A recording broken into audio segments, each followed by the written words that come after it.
Минск лишился права на проведение матчей чемпионата мира по хоккею 2021 года. Такое решение сегодня приняла Международная федерация в ходе заседания Совета. Отмечается, что чемпионат перенесен из соображений безопасности, так как ситуация в Белоруссии находится вне контроля Международной федерации.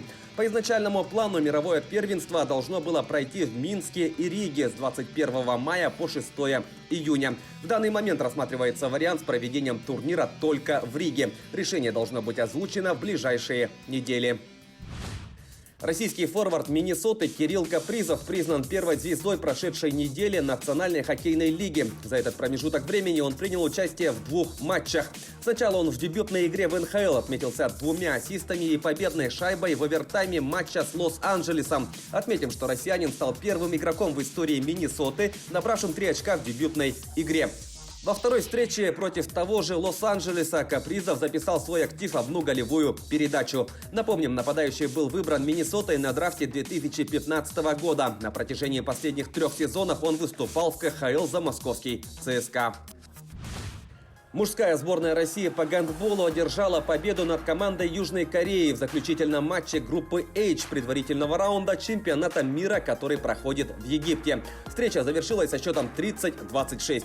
Российские спортсмены заняли первое место в турнирной таблице своей группы, набрав 5 очков. В основном раунде турнира они сыграют в группе 4 вместе с белорусами и словенцами, которые тоже вышли из группы H, а также с командами Швеции, Египта и Северной Македонии, пробившейся в эту стадию из группы G. Итоги чемпионата мира будут подведены 31 января.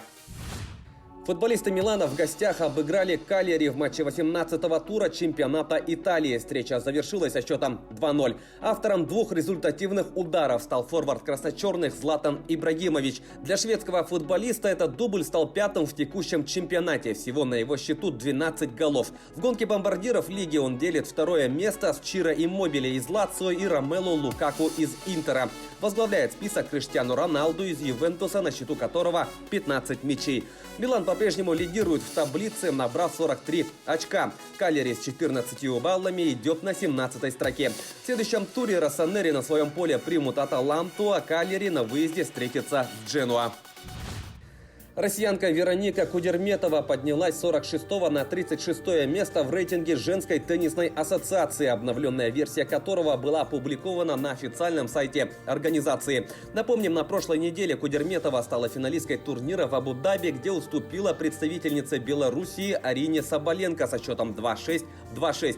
На самой высокой позиции среди российских теннисисток оказалась Екатерина Александрова, занимающая 33-е место. Якутские борцы готовятся выступить на первенстве Дальневосточного федерального округа. Турнир пройдет во Владивостоке. Как сообщает «Спорт Якутии», за сборную республики на этом турнире выступят 32 борца, которые будут представлены во всех 10 весовых категориях. Отметим, что на Владивостокском ковре будут разыграны путевки на первенство России, которое пройдет в Иркутске в начале апреля. Таковы главные спортивные новости к этому часу. Занимайтесь спортом и будьте здоровы!